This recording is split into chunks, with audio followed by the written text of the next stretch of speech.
క్రీస్తునందు ప్రియమైన Jesus army machine YouTube వీక్షకులందరికీ మన ప్రభును రక్షకుడైన యేసుక్రీస్తు నామంలో శుభవందనాలు తెలియజేస్తూ ఉన్నాను.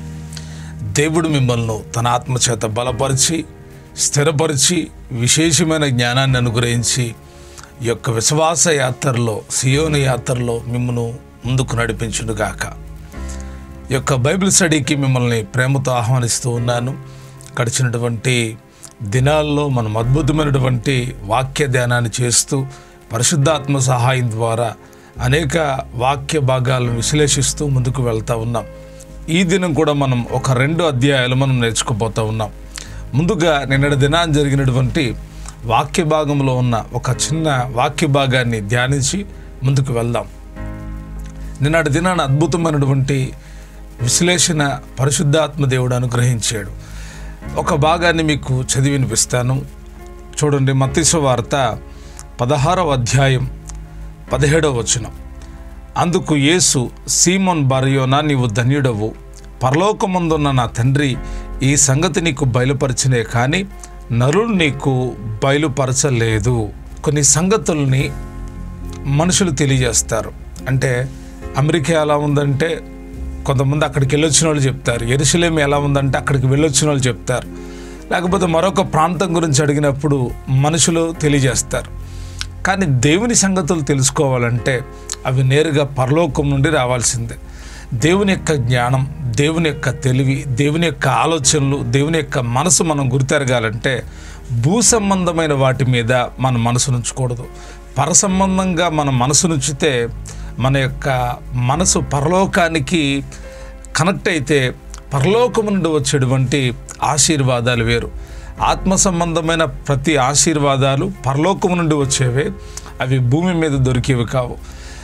కొన్ని సత్యాలు తెలుసుకోవాలి అంటే మనోనేత్రాలు వెలిగించబడాలి. అక్కడ 12 మంది శిష్యులు ఉన్నారు. వాళ్ళతో యేసు అడుగుతున్నాడు, ప్రజలు నన్ను గురించి ఏమనుకుంటున్నారంటే, వారు తాము గ్రహించిన దాన్ని, తాము విన్నదాన్ని, ప్రజలు ఏమనుకుంటున్నారో తెలుసుకున్న దాన్ని యేసుకి చెప్పారు.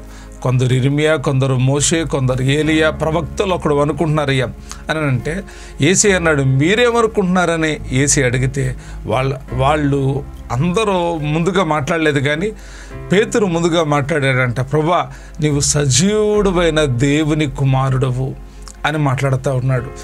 ఈ మాటలో ఏమర్థం ఉంది? చాలా సింపుల్గా మాట్లాడినట్టుగా ఉంది, కానీ ఈ మాటలో చాలా లోతైనటువంటి అర్థం ఉందని యేసే గ్రహించాడు. శిష్యులకి అర్థం కాలేదు ఇంత గొప్ప మాట. పేతురు చేపలు పట్టేటువంటి జాలరి, కానీ యేసే చెప్తున్నాడు, ఇదిగో నీకు పరలోకము నుండి బయలుపరచబడిందే కానీ నరులు రక్త మాంసాలు కలిగిన వాళ్ళు నీకు బయలుపరచలేదు అంటున్నాడు.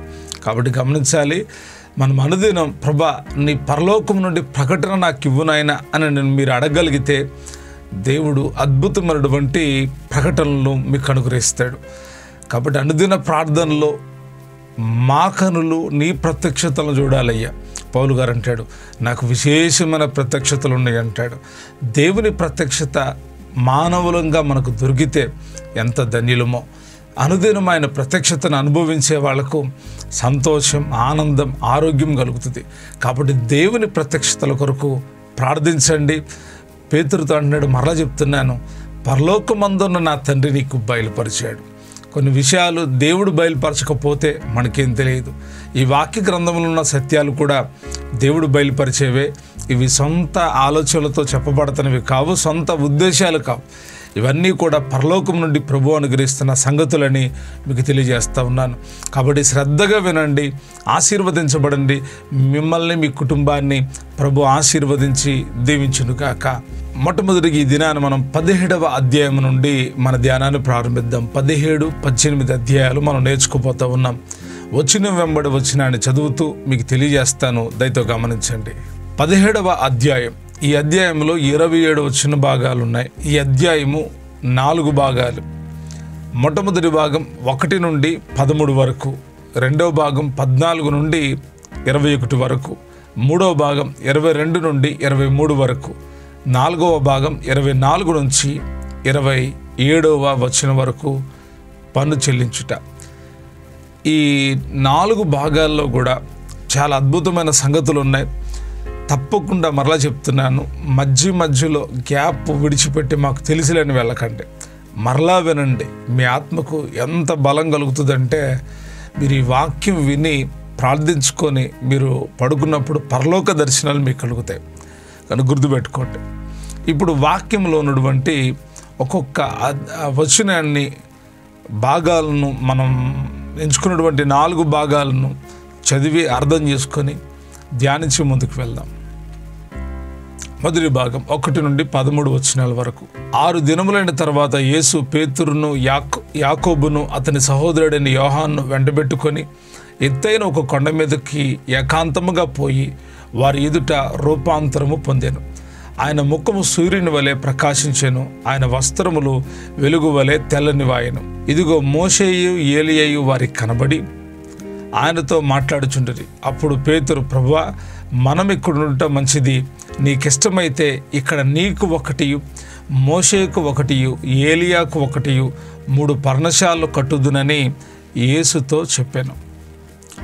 అతడు ఇంకనూ మాట్లాడుచుండగా ఇదిగో ప్రకాశమానమైన ఒక మేఘము వారిని కమ్ముకొనెను. ఇదిగో ఈయన నా ప్రియకుమారుడు, ఈయన యందు నేను ఆనందించుచున్నాను, ఈయన మాట వినుడని ఒక శబ్దము ఆ మేఘములో నుండి పుట్టాను. శిష్యులు ఈ మాట విని బోర్లపడి మిక్కిలి భయపడగా యేసు వారి యొద్దకు వచ్చి వారిని ముట్టి, లెండి, భయపడకుడని చెప్పాను. వారు కనులెత్తి చూడగా యేసు తప్ప మరెవరునూ వారికి కనబడలేదు. వారు కొండ దిగి వచ్చుచుండగా మనుష్య కుమారుడు మృతుల్లో నుండి లేచి వరకు ఈ దర్శనము ఎవరితోనూ చెప్పకూడని యేసు వారికి ఆజ్ఞాపించాను. అప్పుడు ఆయన శిష్యులు, ఇలాగైతే ఏలియా ముందుగా రావాలని శాస్త్రులు ఎందుకు చెప్పుచున్నారని ఆయనను అడిగిరి. అందుకు ఆయన, ఏలియా వచ్చి సమస్తమును చక్కపెట్టునన్న మాట నిజమే. అయినను ఏలియా ఇదివరకే వచ్చాను, వారతని ఎరుగుగా తమకిష్టం వచ్చినట్టు అతని ఎడల చేసిరి. మనుష్య కుమారుడు కూడా అలాగే వారి చేత శ్రమలు పొందబోచున్నాడని మీతో చెప్పుచున్నానన్ను. అప్పుడు ఆయన బాప్టిజం ఇచ్చి యోహాను గురించి తమతో చెప్పారని శిష్యులు గ్రహించిరి. ఈ మొదటి భాగంలో 1 నుండి 13 వచనాలు మనం చదివాం. 6 దినములైన తరువాత యేసు పేతురును యోహాను గారిని వెంటబెట్టుకొని ఎత్తైన కొండ మీదకి వెళ్ళాడంట. అంటే బాగా ఎత్తుగా ఉన్న కొండ మీదకి వెళ్ళాడు. అక్కడికి వెళ్ళి రూపాంతరము పొందెను అని రాయబడి ఉంది. రూపాంతరం అనగా మార్పు చెందటం. ఏం మార్పు కలిగిందంటే ఆయన ముఖము సూర్యుని వలె ప్రకాశించెను. ఆయన ముఖం ఎలా ప్రకాశించిందంట? సూర్యుని వలె ప్రకాశించెను. ఆయన వస్త్రములు వెలుగు వలె తెల్లనివాయెను. తర్వాత ఇదిగో మోషేయు ఏలియాయు వారికి కనబడి ఆయనతో మాట్లాడుచుండిరి. ఎవరితో? యేసయ్యతో మాట్లాడుతున్నారు. ఈ రూపాంతర అనుభవంలో ఒక ప్రత్యేకమైన దర్శనం ఈ పేతురు, యోహాను, యాకోబులకు కలుగుతూ ఉంది. చాలామందికి దర్శనాలు వస్తాయి, దర్శనాలు కలుగుతాయి. ఏం కలుగుతాయి అంటే పిచ్చి దర్శనాలు. వాళ్ళు చెప్పే దర్శనాలకి వాళ్ళ జీవితాలకు సంబంధం ఉండదు. కొంతమంది వాళ్ళ గురించి దర్శనం చెప్పడానికి బదులు ఎదురు వాళ్ళ గురించి దర్శనాలు చెప్తారు. ఇది ఒక విధంగా మంచిది, ఒక విధంగా చెడ్డది కూడా. ఎందుకంటే ఎప్పుడైనా ఒక సంఘ కాపరి, బాధ్యత కలిగిన కాపరికి వచ్చే దర్శనాలు వేరు, సంఘంలో ఉన్న వాళ్ళకి వచ్చే దర్శనాలు వేరు. దర్శనం ఎప్పుడూ కూడా నీ ఆధ్యాత్మిక జీవితాన్ని బలపరిచేదై ఉంటుంది, బలహీనపరచదు. దర్శనం ఎప్పుడు కూడా నిన్ను ముందుకు తీసుకొని వెళ్ళేదై ఉంటుంది, నిన్ను ఆపేసేదై ఉండదు. దర్శనం ఎప్పుడు కూడా మీ యొక్క ఆత్మీయతను అభివృద్ధి చేసేటువంటిదై ఉంటుంది, అంతేగాని కృంగదీసేటువంటిదై ఉండదు. దర్శనం అనేది పరలోకము నుండి అనుగ్రహించబడేది. ఎందుకు ఈ దర్శనం అంటే విశ్వాస జీవితంలో బలపడడానికి, ఆధ్యాత్మికంగా ఎదగడానికి, ప్రభుతో మరింత సన్నిహితమైన సంబంధాన్ని కలిగి ఉండడానికి. కొందరికి పూటకి ఇంటింటికి వచ్చేస్తూ ఉంటాయి దర్శనాలు. వాటిని నేనేమంటానంటే మాయా దర్శనాలు. నిజంగా అంత భక్తిపరులు ఉన్నారంటే వాళ్ళ భక్తిపరులు అంటారండి. ఎందుకంటే మరి యేసయ్య ఎక్కడ అలాగ అక్కడ దర్శనాలు చూపించలేదు. లేకపోతే బైబిల్ గ్రంథంలో ఇంటింటికి దర్శనం చెప్పిన వాళ్ళు లేరు. వాళ్ళకి దర్శనాలు వచ్చినప్పుడు వాళ్ళు ఎంత ఉక్కిరిబిక్కిరైపోయారో శారీరకంగా దానియేలు గ్రంథాన్ని చదివినప్పుడు, ఇర్మియా, యెజ్కేలు గ్రంథాలు చదివినప్పుడు అర్థమవుతుంది. దేవుడు వారికి ఇచ్చిన ప్రకటనలు కొన్నే, అవి వారు ప్రకటించినప్పుడు అవతాల వాళ్ళ జీవితాల్లో మార్పు కలగడానికి కారణమై ఉన్నాయి. దర్శనం ఎప్పుడూ కూడా మనిషిని పాడు చేయదు, మనిషిని బ్రతికిస్తుంది, మనిషిని జీవింపజేస్తుంది. మీకు వచ్చే దర్శనాల విషయంలో జాగ్రత్త పడండి. ఇక్కడ శిష్యులందరికీ ఈ దర్శన ప్రత్యక్షత దొరకట్లా. కేవలం పేతురు, యాకోబు, యోహాను గారులకు మాత్రమే, అంటే ముగ్గురికి మాత్రమే ఈ దర్శన ప్రత్యక్షత దొరుకుతుంది. ఏం చూస్తున్నారు వాళ్ళు? ఆయన ముఖం సూర్యుని వలె ప్రకాశించడం చూశారు. ఆయన వస్త్రములు తెల్లగా ఉండడం చూశారు. అప్పటి వరకు ఆయన చూసిన అనుభవం వేరు, ఇప్పుడు వాళ్ళు చూస్తున్న అనుభవం వేరు. ఏలియా, మోషేయు వారికి కనబడి ఆయనతో మాట్లాడుతున్నారు. ఒకవైపు ఏలియా, ఒకవైపు మోషే నిలబడి మాట్లాడుతున్నారంట. మోషే గారు చనిపోయి 1400 సంవత్సరాలు సుమారుగా, ఏలియా ఆరోహణుడయ్యి 900 సంవత్సరాలు. కానీ వీరిద్దరూ కనబడ్డారు.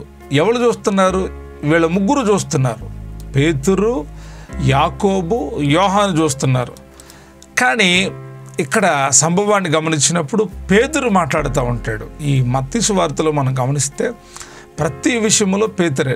నిన్నటి దినాన ధ్యానంలో కూడా పేతురే మాట్లాడాడు.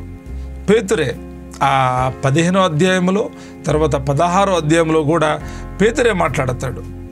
ప్రభువా, నీవు దేవుని సజీవుడైన దేవుని కుమారుడువయ్యా అని చెప్పి మాట్లాడతాడు.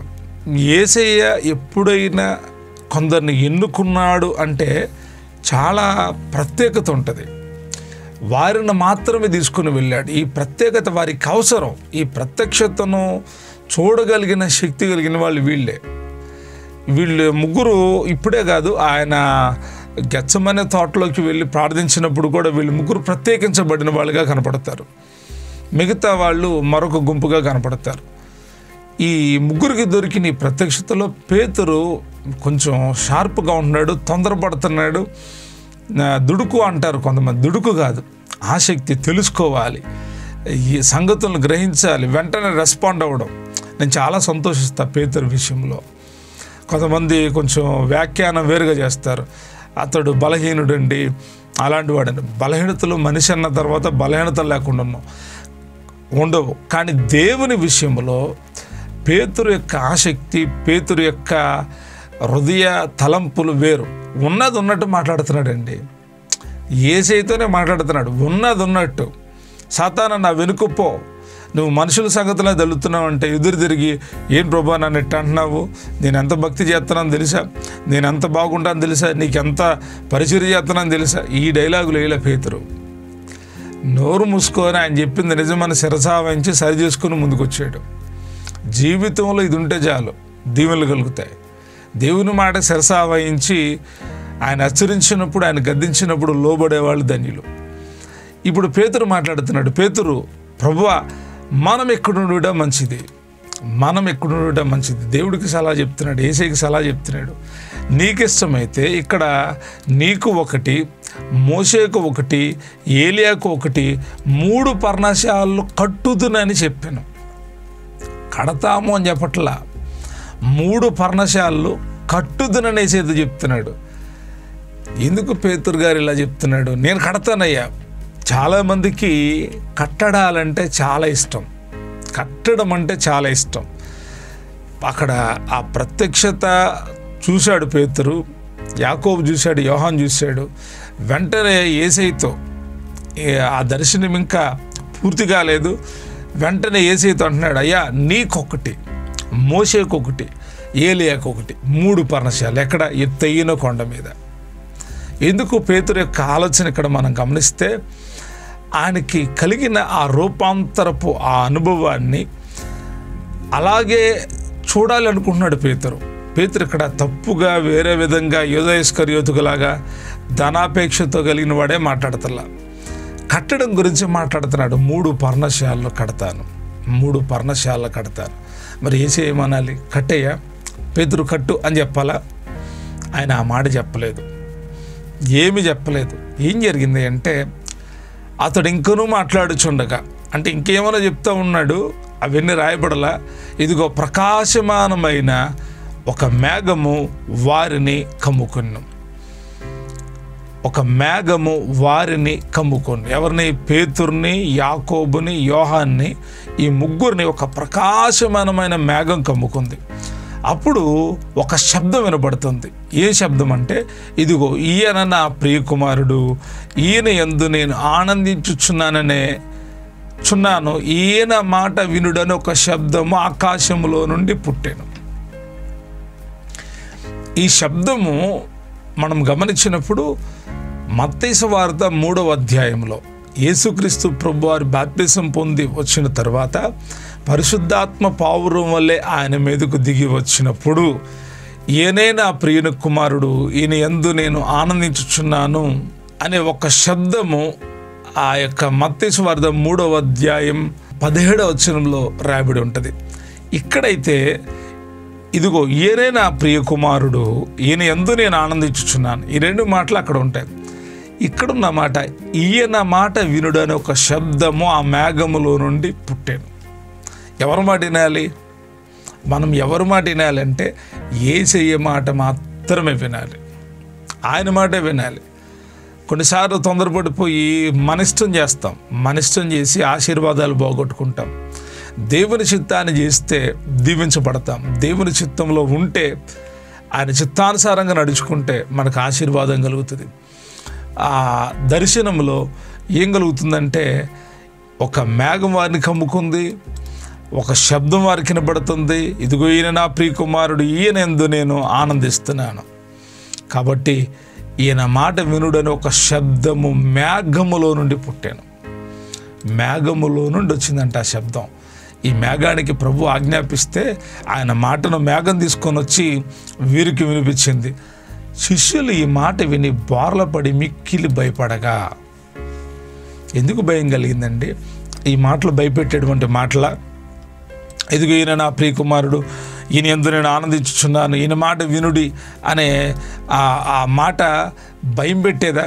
ఆ మాటలు ఏమన్నా భయం ఉందా? చూడండి, ఏమన్నా భయం ఉందా? కానీ వాళ్ళకు భయం కలిగింది. ఏంట్రా ఈ శబ్దం? ఏంటి ఈ శబ్దం?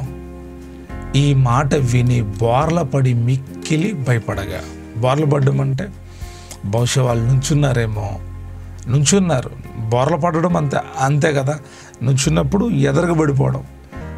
ఒక విధంగా చెప్పాలంటే ఇక్కడ మనం ఈ అర్థాన్ని అర్థం చేసుకుంటే, యేసయ్యకు సాగిలపడ్డారు వాళ్ళు.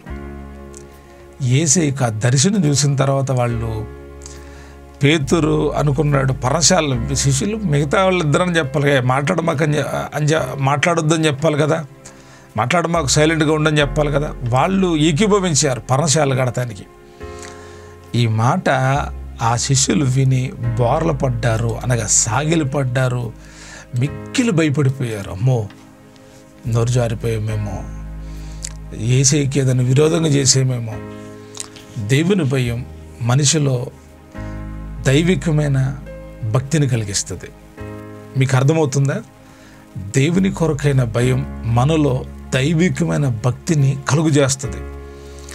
వీళ్ళు నిజంగా ఆ భక్తిని చేయగలుగుతున్నారు. అందుకే మిక్కిలి భయపడ్డారు. అప్పుడు యేసు వారి యొద్దకు వచ్చి వారిని ముట్టి, లెండి భయపడకూడని చెప్పాను. వారు కళ్ళెత్తి చూడగా యేసు తప్ప మరి ఎవ్వరునూ కనపడలేదు. అంతకుముందు ఎవరు కనిపించారు? యేసు ప్రభువారు కనిపించాడు. ఆయన ప్రకాశమానమైనటువంటి వస్త్రాలు వెలుగు సూర్యుని వలె ప్రకాశిస్తూ ఉంది ఆయన ముఖం. ఆయన వస్త్రాలు వెలుగు వలె తెల్లగా ఉన్నాయి. ఒక పక్క మోషే, మరొక పక్క ఏలియా కనిపించారు. ఈ దర్శనం అయిపోయిన తర్వాత వారు బోర్లపడ్డారు. యేసయ్య లేపాడు, పైకి లేపి భయపడకూడదని చెప్పాడు. వారు అప్పుడు కనులెత్తి చూస్తే యేసు తప్ప మరి ఎవ్వరునూ కనపడలేదు. మన ఆధ్యాత్మిక జీవితాల్లో కూడా యేసయ్య తప్ప ఇంకెవ్వరూ కనబడకూడదు. తరువాత వారు కొండ దిగి వచ్చుచుండగా మనిషి కుమారుడు మృతుల్లో నుండి లేచి వరకు ఈ దర్శనం మీరు ఎవరితోనూ చెప్పకూడదని యేసు వారికి ఆజ్ఞాపించాను. అప్పుడు ఆయన శిష్యులు, మరి ఏలియా వస్తాడన్నాడు కదయ్యా, ఏలియా ముందుగా రావాలని శాస్త్రులు ఎందుకు చెప్తున్నారు అని అడిగితే, అప్పుడు ఆయన చెప్పాడు కదా, ఏలియా వచ్చి సమస్తము చక్కపెట్టునన్న మాట నిజమే, అయితే ఇదివరకే వచ్చాడు, అయితే వారు అతని ఏళ్ళ తమకిష్టం వచ్చినట్టు చేశారు, చంపించేశారు ఏలియాని. మనిషి కుమారుడు కూడా అలాగే శ్రమలు పొందబోతున్నాడు అని చెబితే వాళ్ళు గ్రహించారు. అప్పుడు ఆయన బాప్టిజం ఇచ్చి యోహాను గురించి తమతో చెప్పినని శిష్యులు గ్రహించిరి. చాలా విషయాలు గ్రహించలేకపోయారు, కానీ ఈ విషయాన్ని గ్రహించడానికి వారికి దేవుడు చక్కటి కృపనిచ్చాడు. రెండవ భాగం, వారు జనసమూహం వద్దకు వచ్చినప్పుడు ఒకడు ఆయన వద్దకు వచ్చి ఆయన ఎదుట మోకాళ్ళుని, ప్రభా, నా కుమారుని కరుణింపుము, వాడు చంద్రరోగి మిక్కిలి బాధపడుచున్నాడు, ఎలాగనగా అగ్నిలోనూ నేలలోనూ తరచుగా పడుచున్నాడు, నీ శిష్యుల యొద్దకు వారిని తీసుకుని వచ్చితను కానీ వారు వారిని స్వస్థపరచలేకపోయారని చెప్పాను. అందుకు యేసు, విశ్వాసం లేని మూర్ఖతరం వారులారా, మీతో నేనెంత కాలం ముందును ఎంతవరకు మిమ్మల్ని సహింతును, వానిని నా యొద్దకు తీసుకురండి అని చెప్పాను. అంతటా యేసు ఆ దయ్యమును గద్దింపగానే అది వారిని వదిలిపోయాను. ఆ గడియ నుండి ఆ చిన్నవాడు స్వస్థత నొందెను. తరువాత శిష్యులు ఏకాంతముగా యేసునొద్దకు వచ్చి, మేమెందుచేత దాన్ని వెళ్ళగొట్టలేకపోతిమని అడిగిరి. అందుకైన, మీ అల్ప విశ్వాసము చేతనే, మీకు ఆవగింజంత విశ్వాసం ఉండిన ఎడల ఈ కొండను చూచి ఇక్కడి నుండి అక్కడికి పొమ్మనగానే అది పోవును. మీకు అసాధ్యమైనది ఏదీ ఉండదని నిశ్చయముగా మీతో చెప్పుచున్నానని వారితో అనేను. ఈ యొక్క భాగాన్ని నేను క్లుప్తంగా వివరించడానికి ప్రయత్నిస్తాను. ఈ భాగంలో ఒక వ్యక్తి తన కుమారుడు తీసుకొని వచ్చాడు.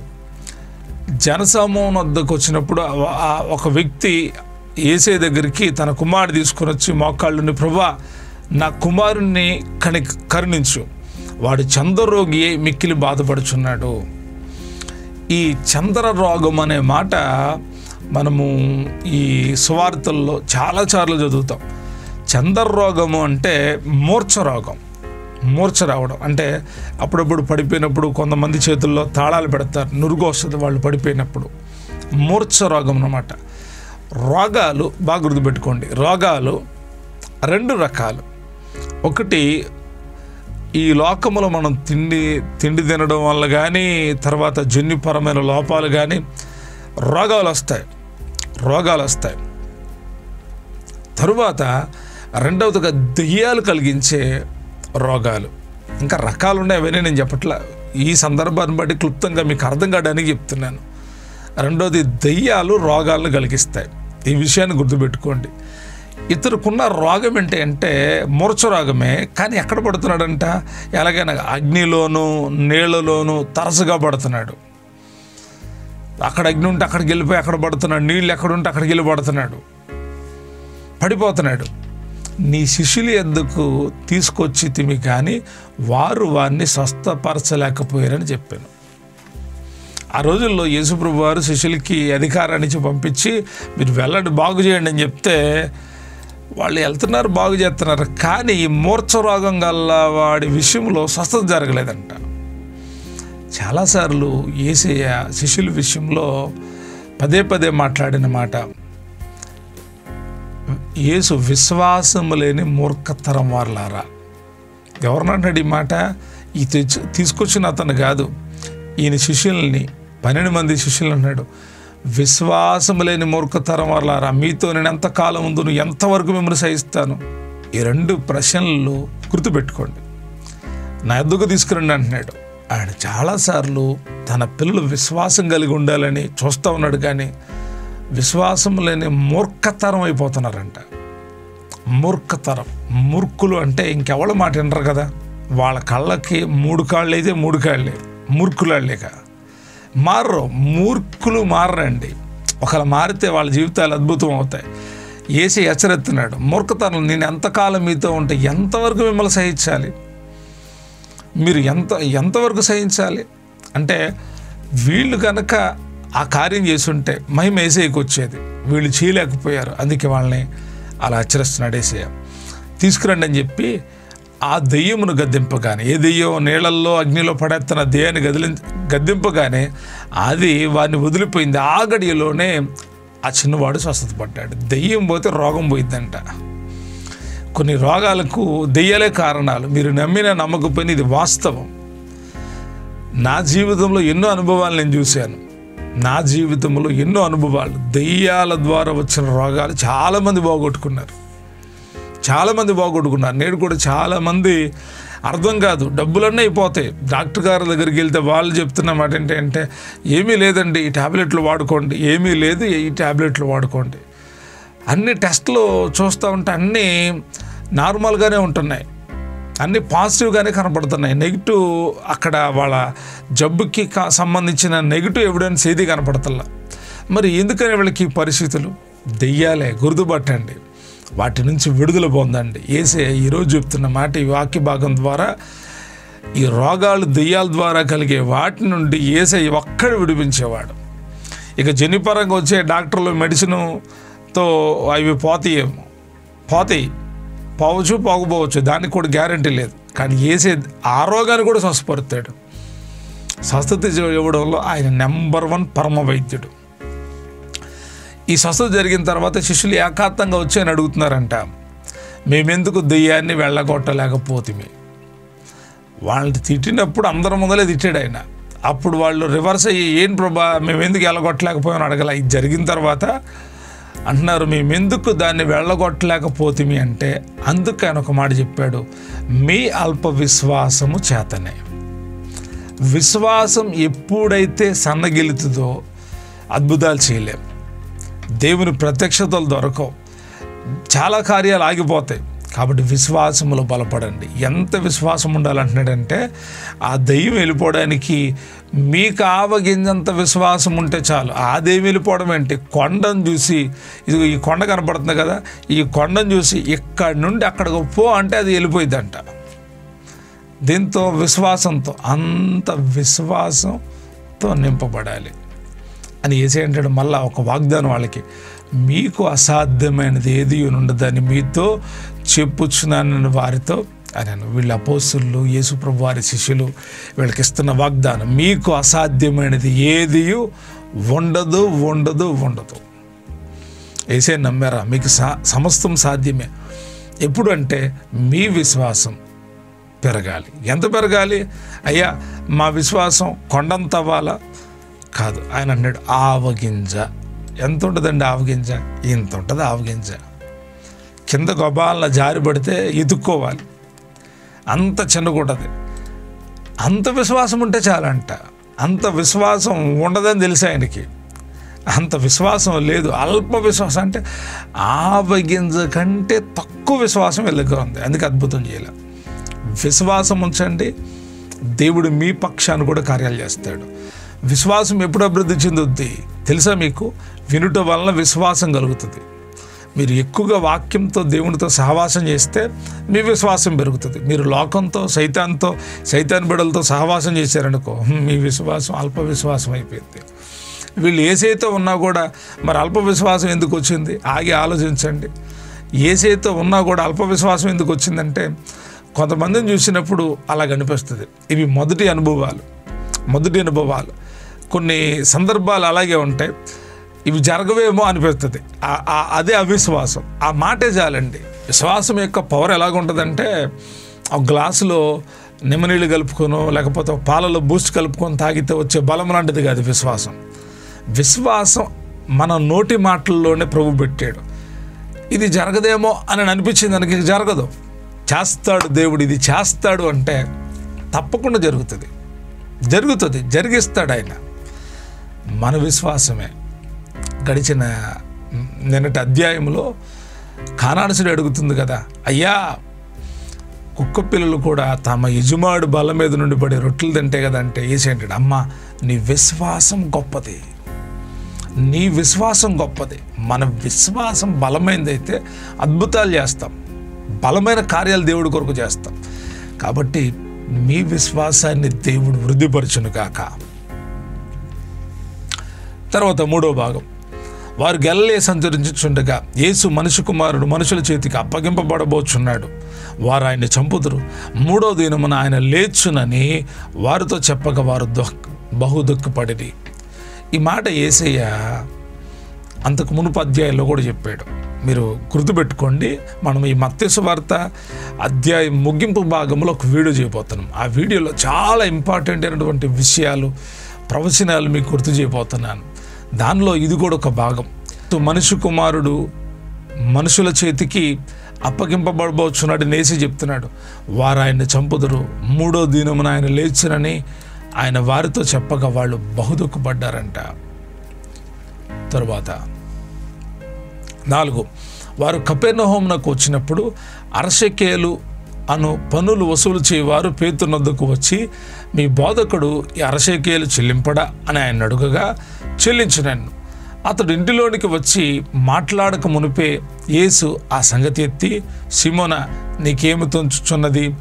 భూరాజులు సుంకము పన్నును ఎవరి యొద్ద వసూలు చేయుదురు, కుమారుల యొద్దన అనగా అతడు అన్యుల యొద్దన అని చెప్పగా, యేసు, అలాగైతే కుమారులు స్వతంత్రులే, అయినను మనం వారికి అభ్యంతరము కలగ చేయకుండానట్లు నీవు సముద్రమునకు పోయి క్యాలము వేసి మొదట పైకి వచ్చు చేపను పట్టుకొని దాని నోరు తెరిచినడెలా 1 షెకేలు దొరుకును, దాన్ని తీసుకొని నా కొరకు నీ కొరకు వారికిమ్మని అతనితో చెప్పాను.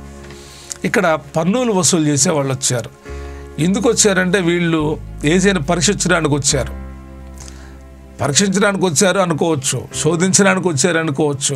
అసలు ఈయన పన్ను చెల్లిస్తాడా లేదా అని ఆయన్ని ఇబ్బంది పెట్టడానికి, లేదా ఆయన మంచి పేరుంది కదా, ఆయన ప్రఖ్యాతిని డ్యామేజ్ చేయడానికి వచ్చి ఉండొచ్చు. కానీ యేసు ఏమన్నాడు తెలుసా?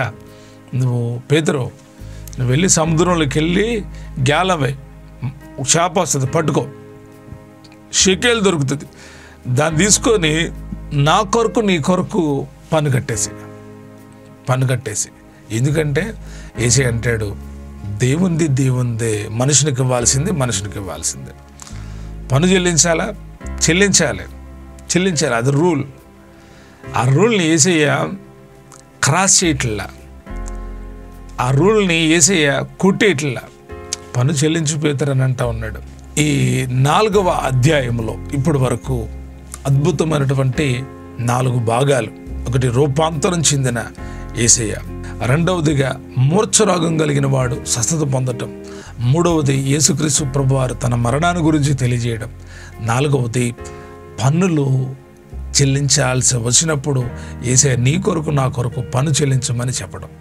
ఈ అద్భుతమైన విషయాలు యొక్క 17వ అధ్యాయంలో మనం నేర్చుకున్నాం. ఇప్పుడు మనం 18వ అధ్యాయాన్ని నేర్చుకుందాం. 18వ అధ్యాయంలో ఉన్న ప్రాముఖ్యమైన విషయాలు గమనిద్దాం. ఈ 18వ అధ్యాయంలో 35 వచనాలు ఉన్నాయి. ఈ అధ్యాయంలో 5 భాగాలు ఉన్నాయి. 1, స్వార్థాన్ని వదిలి వినయంగా జీవించాలి, 1 నుండి 4 వచనాలు. 2వది 5 నుండి 10 వచనాలు. ఈ చిన్నవారిని కించపరిచిన వారు నష్టపోతారు. 3వది 11 నుండి 14 వరకు కోల్పోయిన గొర్రె ఉదాహరణ. 4వది 15 నుంచి 20 వరకు సంఘములో పాపిని ఎలా సూచించాలి. 5వది 21 నుండి 35 వరకు 70 సార్లు 7 సార్లు క్షమించాలనే తత్వం. ఇది కొంచెం లెంత్గా ఉంటుంది, అయినా కూడా వినండి, మీకు విశ్వాసం కలుగుతుంది. మొదటి భాగం, ఆ కాలమున శిష్యులు యేసునద్దకు వచ్చి, పరలోక రాజ్యములో ఎవడు గొప్పవాడని అడుగగా, ఆయన ఒక చిన్న బిడ్డను తన యొద్దకు పిలిచి వారి మధ్య నిలవబెట్టి ఇట్లన్నెను, మీరు మార్పు నొందిన బిడ్డల వంటి వారైతేనే కానీ పరలోక రాజ్యములో ప్రవేశింపరని మీతో నిశ్చయముగా చెప్పుచున్నాను. కాబట్టి ఈ బిడ్డ వలె తన్ను తాను తగ్గించుకున్నవాడెవడో వాడే పరలోక రాజ్యంలో గొప్పవాడు. శిష్యులకి ఒక ప్రశ్న వచ్చింది. వాళ్ళందరూ ప్రశ్నించుకుంటున్నారు, నేను గొప్ప అనుకుంటున్నారు. అరే ఎవడు గొప్ప, అసలు యేసే దగ్గర అడుగుతాం. ఎందుకు వచ్చింది వీళ్ళ దగ్గర ఈ విభేదం అంటే, యేసు ప్రభు వారేమో పేతురు, యోహాను, యాకోబుని అంట పెట్టుకొని రూపాంతరం చెందడానికి కొండపైకి వెళ్ళాడు. డౌట్ వస్తుంది వీళ్ళకి, మాకు అక్కడ ప్రత్యక్షత దొరికిందని చెప్పగానే మేమేం తక్కువ. కొంతమంది ఇలాగే ఉంటారు కదా, మీరేం తక్కువ, మేమేం తక్కువ, ఎవరు గొప్ప, మేం గొప్ప, మాకు చాలా సంఘాలు ఉన్నాయి, మేం గొప్ప, మీకేమున్నాయి, మీకు అన్నీ ఉన్నా, మాకు దేవుని ఆత్మ ఉంది, మేం గొప్ప. ఇలాగా గొప్పల గురించి మాట్లాడుకునే వాళ్ళు ఆ రోజుల్లోనే శిష్యులు కాదు, ఈ రోజు కూడా ఉన్నారు ఆ శిష్యులు. సరే, ఆ సంగతి వదిలేద్దాం. ఎవరి గొప్పలు వాళ్ళకి. కానీ యేసు ఇక్కడ టోటల్గా చెప్తున్నాడు, మీలో ఎవళ్ళు గొప్పవాళ్ళు, భూమి మీద కాదు, భూమి మీద ఎవరు గొప్పవాళ్ళు అంటే ఎవరికి డబ్బు ఉంటే వాళ్ళే గొప్పవాళ్ళు, ఎవరికి దాన్ని ఏమంటారు, నోటి ప్రావీణ్యత ఉంటే, మాట్లాడడం ప్రావీణ్యులు అయితే చాలు, మాట నేర్పరితనం ఉంటే చాలు, వాళ్ళు గొప్పవాళ్ళే. డబ్బున్న వాళ్ళు, మాట నేర్పరితనం ఉన్నవాళ్ళు గొప్పవాళ్ళే భూమి మీద. ఇక నలుగురు ఉంటే ఇంకా గొప్పవాళ్ళు. నీకు ఆధ్యాత్మికంగా వస్తే 10 మంది సంఘం ఉన్నవాడు గొప్పోడు కాదు, 100 మంది సంఘం ఉంటే గొప్పోళ్ళు, 4 బ్రాంచులు ఉంటే గొప్పోళ్ళు, 40 మంది సేవకులు ఉంటే గొప్పోళ్ళు, దెయ్యాలు ఎలగొడితే గొప్పోళ్ళు, రోగాలు పోగొడితే గొప్పోళ్ళు వీళ్ళు భూమి మీద గొప్పోళ్ళు. కానీ యేసు ఏమన్నాడంటే, వీళ్ళు యేసుని అడుగుతుంది ఏంటంటే, పరలోక రాజ్యంలో ఎవడు గొప్పోడు, భూమి మీద ఎవడు గొప్పోడు కాదు. భూమి మీద చెప్తున్నాడు కదా, వారి తరాలను బట్టి వాళ్ళు గొప్పోళ్ళుగా ఎంచబడతారు, ఎంచుకుంటారు కూడా, గొప్పోళ్ళు అని చెప్పించుకుంటారు కూడా. మేము గొప్పోళ్ళం అని చెప్పడానికి కావలసిన ప్రయత్నాలు, ధనాన్ని సంపాదిస్తారు, బాడీ గార్డ్స్ని పెట్టుకుంటారు. ఇక వాళ్ళ గొప్పతనం గురించి మనం మాట్లాడుకోకూడదు, భూమి మీద గొప్పవాళ్ళే. కానీ శిష్యులు అడుగుతున్నారు, పరలోక రాజ్యంలో ఎవడు గొప్పవాడయ్యా అంటే యేసే కూడా చెప్తున్నాడు, ఇదిగో ఈ చిన్న బిడ్డలాగా మార్పు పొందండి. చిన్నపిల్లల్ని పిలిచి, తన ఎదుగు పిలిచి వారి మధ్యను నిలబెట్టి, ఒక చిన్న బిడ్డను పిలిచి వారి మధ్యను నిలబెట్టి, ఈ బిడ్డలాగా మార్పు చెందండి, ఈ బిడ్డలాగా మార్పు చెందండి, ఈ బిడ్డలాగా తగ్గించుకోండి. 2 మాటలు వేసి చెప్పాడు. ఒకటి బిడ్డలాగా మార్పు చెందండి, రెండోది బిడ్డలాగా తగ్గించుకోండి. బిడ్డలాగా మార్పు పొందితేనేమో పరలోకానికి వెళ్తారు, బిడ్డలాగా తగ్గించుకుంటేనేమో పరలోక రాజ్యంలో గొప్పవాళ్ళు అవుతారు. 2 విషయాలు. వాళ్ళు అడిగింది ఒక ప్రశ్న, యేసు 2 విషయాలు వాళ్ళకి చెప్తున్నాడు. వెళ్ళేవాళ్ళు ఎవళ్ళు, గొప్పవాళ్ళు ఎవళ్ళు. వెళ్ళిన అక్కడ గొప్పవాళ్ళు ఎవళ్ళు అంటే తగ్గించుకునే వాళ్ళు గొప్పవాళ్ళు, మార్పు నొందిన వాళ్ళు గొప్పవాళ్ళు. మీరు బిడ్డలాగా మార్పు నొందాలి. ఎందుకని బిడ్డలు చూపించారంటే, మనము విశ్వసించినప్పుడు ఆయన పిల్లలమై ఉన్నాం. చిన్న బిడ్డను యేసు ఎందుకు చూపించాడో, ఈ చిన్న బిడ్డలాగా మార్పు అంటే, చిన్న పిల్లలు హృదయం మంచిదండి. పిల్లలప్పుడు నిష్కల్మషమైనటువంటి ప్రేమ ఉంటుంది, నిష్కల్మషమైనటువంటి హృదయం ఉంటుంది. అబద్ధం ఆడితే భయపడతాం, ఏదైనా దొంగతనం చేసావా అంటే భయపడతాం. పిల్లలప్పుడు అందరు పిల్లలు కాదు, అందుకే ఆయన ఒక్క చిన్న బిడ్డను పిలిచాను ఉంటుంది. అందరు పిల్లలు అలాగుండరు, కొందరు పిల్లలు మూర్ఖులు ఉంటారు. కానీ ఆయన పిలిచిన చిన్న బిడ్డను చూపించి అన్నాడు, ఈ బిడ్డలాగా మీరు మార్పు నొందాలి, బిడ్డల వలె మార్పు నొందాలి. పసి హృదయం చాలా పవిత్రమైనటువంటి హృదయం అంటారు. పసి హృదయములో బాల్యకాలములో తండ్రి అంటే భయం, తల్లి అంటే భయం, పెద్దవాళ్ళంటే గౌరవం. ఈ రోజుల్లో ఆ గౌరవం లేదు, పెద్ద లేదు, చిన్న లేదు.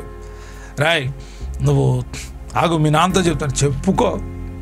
వాడు సిగరెట్ తాగుతున్నాడు, రాయ్ ఏంట్రా ఈ పని, మీ నాన్నతో చెప్తానంటే చెప్పుకో, నాకు భయం లేదంటున్నాడు. ఈ పిల్లలు కాదండి,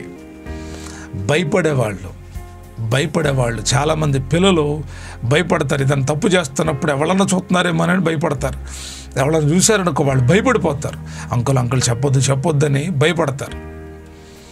మార్పు నొందిన బిడలకి పరలోకం, మారు మనసు పొందిన వాళ్ళకి పరలోకం. రెండవదిగా ఎవరు గొప్పోళ్ళు అంటే పరలోక రాజ్యంలో తగ్గించుకునే వాళ్ళు గొప్పోళ్ళండి. తగ్గించుకోండి. తన్ను తాను తగ్గించుకుని వాడెవడో గొప్పోడు. గొప్పలకు పోవద్దు, గొప్పలకు పోతే తిప్పలు తప్పవు. గొప్పలకు పోయి అవమానపడద్దు, తగ్గించుకొని ఉండండి. భూమి మీద మనం బిడ్డల వల్ల ఎంత ఏసే పిలిచిన అన్నీ వచ్చేసాడా, ఆ పిల్లోని దగ్గరికి పిలవంగానే వచ్చేసాడా. తగ్గింపు ఎప్పుడు కూడా లోబడేటట్టు చేస్తుంది. తగ్గించుకోవడం కొంతమందికి తగ్గింపు ఉండదు, వ్యతిరేకం. తగ్గించుకోరు. మేమేమన్నా తక్కువ, మా కుటుంబం ఏమన్నా తక్కువ, మేమన్నా తక్కువ వాళ్ళమా, వాళ్ళకంటే తక్కువ వాళ్ళమా, వీళ్ళకంటే తక్కువ వాళ్ళమా? జాగ్రత్త సుమా. ఈ గర్వం వస్తే పరలోకానికి చేరరు. తగ్గించుకోండి, పరలోక రాజ్యంలో మీరే గొప్పవాళ్ళు. హెచ్చించుకున్నారా, పరలోక రాజ్యం కాదు కదా, నరకంలో మీరే గొప్పవాళ్ళు. ఇది నా మాట, వాక్యం చెప్పింది కాదు, నా మాట. తగ్గించుకోండి, పరలోక రాజ్యంలో గొప్పోళ్ళు అవుతారు. మార్పు చెందండి, పరలోక రాజ్యంలో ప్రవేశిస్తారు. మొదటి భాగం. రెండవ భాగం, మరియు ఇలాంటి ఒక బిడ్డను నా పేరట చేర్చుకున్నవాడు నన్ను చేర్చుకొను. నా యందు విశ్వాసం ఉంచు ఈ చిన్నవారిలో ఒక్కనికి అభ్యంతరపరచువాడెవడో వాడి మెడకు పెద్ద తిరగటరాయి కట్టబడిన వాడే మిక్కిలి లోతైన సముద్రములో ముంచివేయబడుట వానికి మేలు.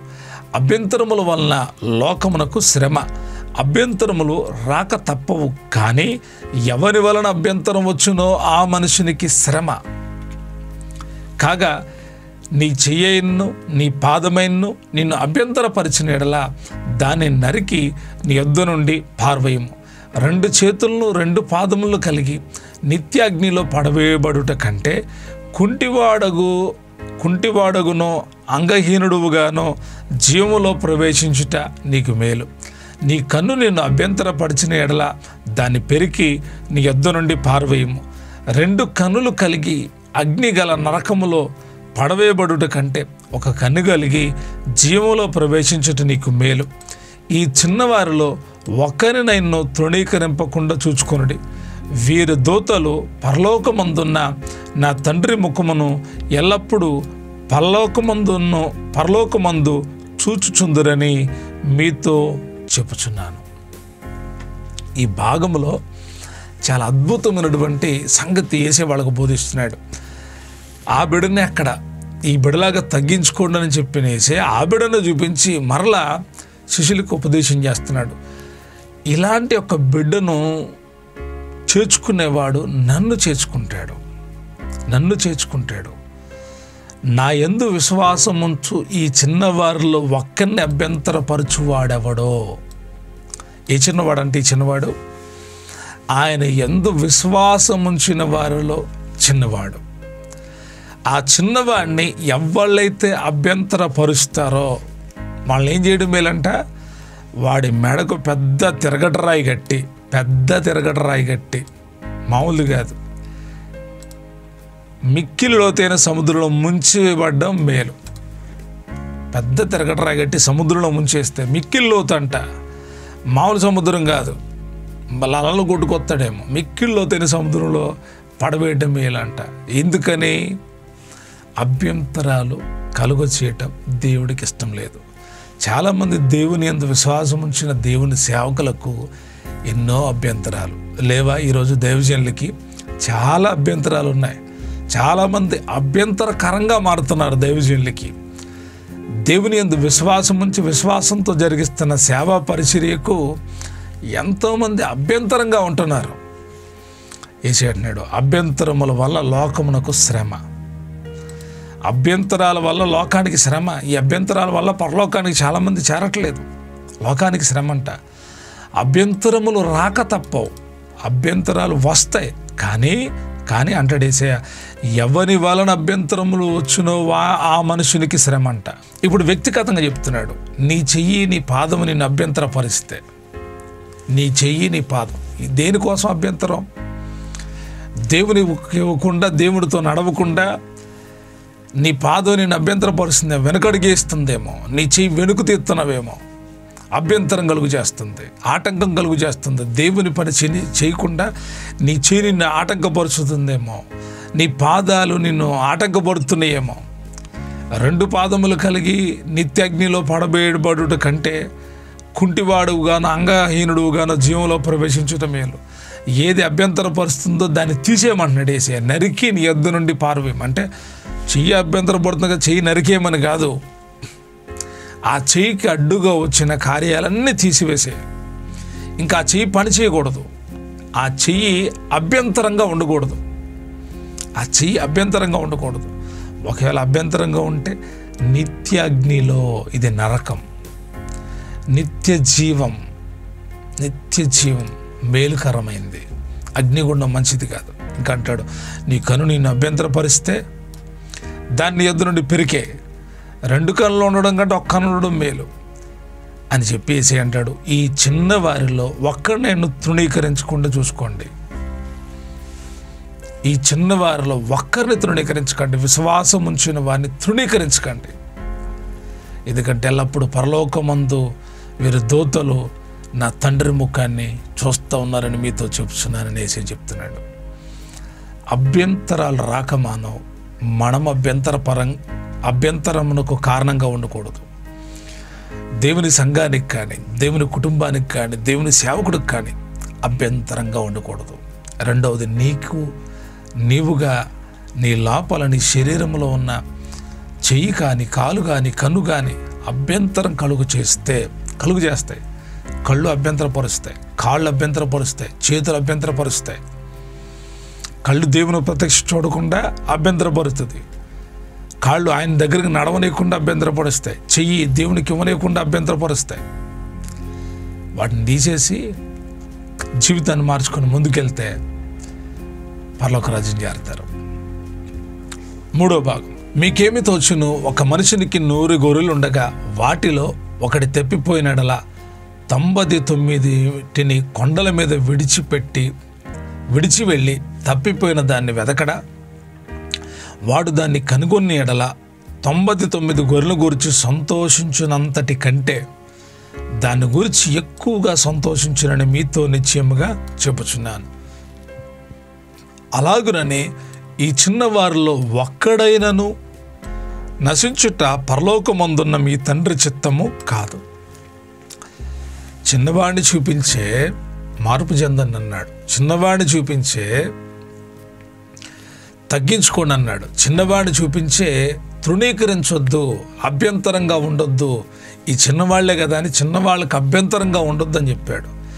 తర్వాత ఈ చిన్నవాళ్లే చూపించన్నాడు, ఈ చిన్నవారిలో ఒక్కడైనా నశించుట మీ తండ్రి చిత్తము కాదు. ఒక మనుషునికి 100 గొర్రెలు ఉండగా ఒకటి తప్పిపోయిన ఎడల 99 వాటిని విడిచిపెట్టి వెళ్ళి తప్పిపోయిన దాన్ని వెతకడా? దాన్ని కనుగొంటే సంతోషమంట. అది దొరికినప్పుడు సంతోషిస్తాడంట. అంటే దేవుడి యొక్క ఉద్దేశం ఏంటంటే నశించిన దాన్ని వెతకి రక్షించడానికి యేసయ్య ఈ లోకానికి వచ్చాడు. ఇక్కడ యేసయ్య గురించే ఈ ప్రస్తావన. గొర్రెలను వెతికేటువంటి పని, గొర్రెలను సమకూర్చేటువంటి పని యేసయ్యదే. నశించిన దాని కొరకు నేను ప్రాణం పెట్టలేదు, నేను పెట్టలేను కూడా. కానీ నా యేసయ్య నశించిపోతున్న జనాంగం కోసం ఆయన ప్రాణాన్ని అర్పించాడు. బలిగా, క్రైదనముగా ఆయన తన్నుకు తానుగా అర్పించబడి రక్షణనిచ్చాడు. 99 విడిచిపెట్టి ఆ ఒక్క గొర్రె కోసం వెళ్తాడంట. అంటాడు, ఇదిగో 99 దానికంటే కూడా తప్పిపోయిన వచ్చిన దీని కొరకు ఎక్కువ సంతోషం ఉంటుందంట. అలాగుననే ఈ చిన్నవారిలో ఒక్కడైనను, అందుకే ఈరోజు సువార్త ప్రకటిస్తూ ఉన్నాం, అందుకే దేవుని వాక్యాన్ని ప్రకటిస్తున్నాం. ఒక్కడైన నశించుట పరలోకమందున్న తండ్రి చిత్తము కాదు. ఒక్కరు కూడా నశించిపోవడం దేవుడి చిత్తం కాదు. అందుకే నిందించిన, హింసించిన, శ్రమ పెట్టిన, అవమానపరిచిన దేవుని సువార్తను ఆగకుండా చెబుతుంది. ఎందుకు అంటే తండ్రి చిత్తం చేయడం. తండ్రి చిత్తం ఏంటంట? ఒకడైనను నశించుట పరలోకమందున్న తండ్రి చిత్తం కాదు. చిన్నవారితో సహా వారు పరలోకంలో ఉండాలి. అందుకే మందిరానికి వచ్చినప్పుడు మీ కుటుంబాలతో రండి అంటాం, పిల్లలు తీసుకొని రండి అంటాం. చాలామంది పిల్లలను వదిలేస్తారు. చిన్నపిల్లలు అండి, వాళ్ళకేం తెలిసి అంటారు. కాదు, ఈ చిన్నవారిలో ఒక్కళ్ళు కూడా నశించిపోకూడదు. బాలుడు నడవలసిన త్రోవను మనం నేర్పించాలి. వారిని చిన్నప్పటి నుంచి మందిరానికి, సేవకులకు అలవాటు చేస్తే దైవికంగా వాళ్ళు పెరుగుతారు. దేవుని యొక్క ఆశీర్వాదాలు కలుగుతాయి. 4వ భాగం చాలా ప్రాముఖ్యమైనటువంటి భాగం. మరియు నీ సహోదరుడు నీ ఎడల తప్పిదము చేసిన ఎడల నీవు పోయి అతడు ఒంటరిగా ఉన్నప్పుడు అతని గద్దించు. అతడు నీ మాట వినని ఎడల నీ సహోదరుని సంపాదించుకుంటువి. అతడు వినని ఎడల 2-3 సాక్షుల నోట ప్రతి మాట స్థిరపరచబడినట్లు నీవు ఒకరినిద్దరిని వెంటబెట్టుకొని అతని యొద్దకు పొమ్ము. అతడు వారి మాట వినని ఎడల ఆ సంగతి సంఘమునకు తెలియజెప్పాము. అతడు సంఘము మాట వినని ఎడల అతన్ని నీకు అన్యునిగాను సంకరిగాను ఎంచుకొనుము. ఈ భాగమును చాలా అద్భుతమైనటువంటి విశ్లేషణ కనపడుతుంది. ఈ భాగములో ఏంటి ఆ విశ్లేషణ అంటే, నీ సహోదరుడు నీ ఎడల తప్పిదం చేశాడు, ఏదో పొరపాటు చేశాడు, ఏదో అబద్ధం చెప్పాడు, ఏదో మోసం చేశాడు. ఫస్ట్ నువ్వు అతన్నంట ఒంటరిగా ఉన్నప్పుడు గద్దించు. ఒంటరిగా నువ్వు ఇది చేసావు, నాకు ఈ మోసం చేసావు అని ఒంటరిగా ఉన్నప్పుడు చెప్పు, అందరిలో ఉన్నప్పుడు చెప్పొద్దు. ఒంటరిగా ఉన్నప్పుడు చెప్పు. ఎప్పుడు నీ ఎడలు తప్పిదం చేసినప్పుడు, దేవుని ఎడలు కాదు. ఇక్కడ బాగా గుర్తుపెట్టుకోండి, ఈ ప్రతి భాగాన్ని చాలా జాగ్రత్తగా పరిశీలన చేయాలి. ఈ వాక్యములో ఏది ఉందో అదే మనం పాటిద్దాం. నీ ఎడల తప్పిదం చేస్తే నువ్వు వెళ్ళి మొట్టమొదటిగా ఒంటరిగా చెప్పు, బా ఇది మంచిది కాదు, మనం ఇలా ఉండడం మంచిది కాదు, నువ్వు ఇలా చేయడం మంచిది కాదని చెప్పు. ఓకే, అతడు చేసిన తప్పే అని నీ మాట నడనుకో, నీ సహోదరును సంపాదించుకుంటావు నీతో ఉండడానికి. అతను అనుకోకుండా ఏంట్రా నువ్వు నా చెప్పేది, నీకు ఎట్టగా చేస్తా, నేను అటు చేయలేదురా, ఎడ చేయలేదు, లేకపోతే ఇలాగ చేస్తాను, రివర్స్ చేయడనుకో. నువ్వు ఏం చేయాలంటే అక్కడ తాగొద్దంట, 2-3 సాక్షులనోట పెట్టు.